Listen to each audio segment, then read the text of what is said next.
Hey everybody, welcome back to Pawn Shark 101. This is Adam with a little update of what's been going on lately. As you can see, this is Deuce, our new 3-foot male. You guys probably remember Jewel. She's our 2-foot female. Both are brown-banded bamboo sharks. You've seen prior videos of Jewel swimming around in her pond, hence the name Pawn Shark, because what she has is a big open tub of salt water. So let me update you on what's been going on. After some contact with a couple who live a few hours away, we had Deuce given to us with the intention of rehabbing him. He was really lethargic and not eating, and had some redness from abrasions on his underside. Now here's what caused that. He had limited room to move around in the tank that he was in, causing limited digestion, and the tank had crushed coral and live rock covering the bottom instead of a much finer sand substrate. So we rehabbed him and gave him antibiotics. So now he's feeling much better. Time to get him out of the hospital tank. But Jewel's pond is all we have currently as far as large size tanks, and this won't hold the both of them happily. So we're gonna have to build, and we're gonna build a 360 gallon tank. So here's our materials. We're going to build this 360 gallon tank for Deuce and Jewel to share. This will be their permanent home so that we can enjoy our hobby instead of always fixing it. So this will be a pond again, and that's set lower than regular tanks, recreating their natural tide pool habitat, and we can look over top and look through the side to see them. The water in this tank's kind of dirty because I turned the filter off to start tearing the tanks down. So here we go, on to the fun stuff. So here's our build, and this is the beginning of draining the tank, and we're going to drain it down into Deuce's tank to let some of this water out. Now he's down in a 60 gallon stock tank that's nice and flat, but it won't hold all of the water, but it will hold a lot. So we're going to start off by draining it there. You see our little boy, he's draining it in there. He absolutely loves the sharks. That's our child laborer. But since it won't hold all of the water, we're going to have to get a little bit resourceful and find stuff to stick it in aside from this tank. Like a trash can that we bought specifically for our saltwater mixes. We want to keep as much of this water as we can because it's balanced. It's got a specific pH that they're used to living in, and it's got a specific salinity. So you still see Jewel in there as we're draining it out. She's getting pretty active. And here's our little man again doing a great job of filling up that trash can. Here's the tank torn down and the sump moved out of the way. It's the cleanest spot on my floor because I'm always cleaning it up after getting water on it. We drained the water out. We got it into a couple containers. I think about 2 trash cans. Deuce's container was filled up. There's Jewel and Deuce down in the lower tank. And we're currently working on stripping it down here in this picture. There's still about 4 inches of sand in there, which makes it still pretty heavy.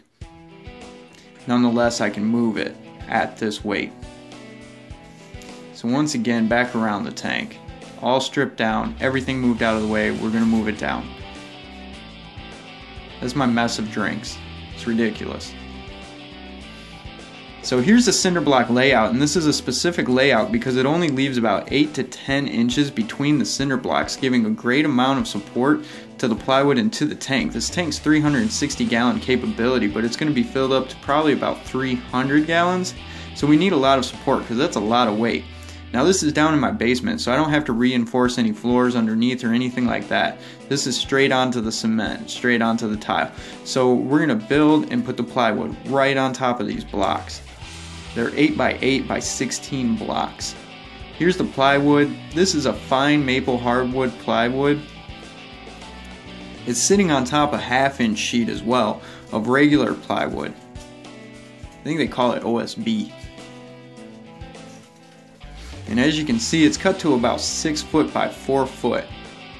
So like I said, we're going to recreate the tide pool that they're naturally in by making a 6 foot long by 4 foot width and then just a 2 foot depth. They don't need a lot of depth like on a regular tank, but what they do need is surface area, and that's what we're going to give them with this tank build.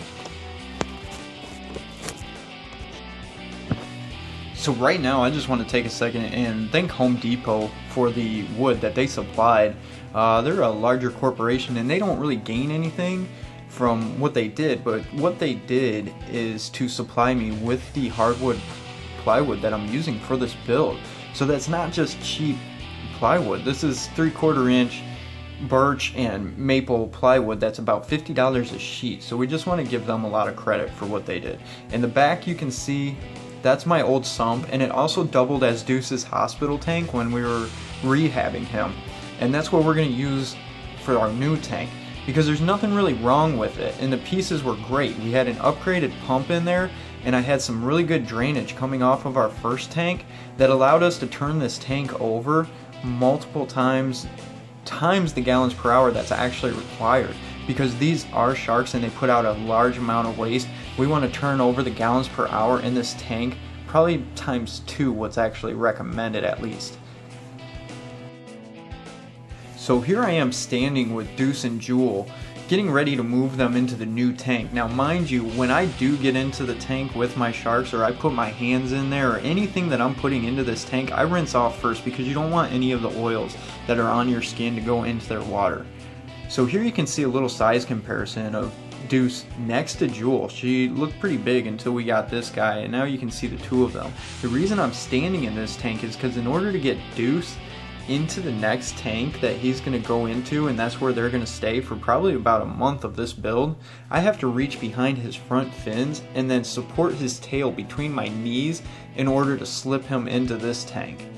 And that's just because this guy is so strong and muscular that he will hurt himself if I don't support the entire length of his body.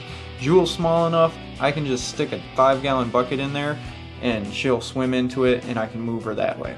So here they are. This is the tank that they're going to sit in for about a month. We got a little filtration on there to make sure that our water's staying clean. We'll be doing probably more water changes than normal for this tank. You can see Jewel's right there, and then Deuce, he's laying down across the bottom. You can kind of see his shadow. He's not too happy about the move. So that's where we're at right now. Base of the tank and the bottom of the tank is made and the fish are moved over. Any questions, put them in the comments on this. And as always, thank you guys, and make sure you watch for the second video that'll be coming out soon of where we do the pond shield and build on the trim.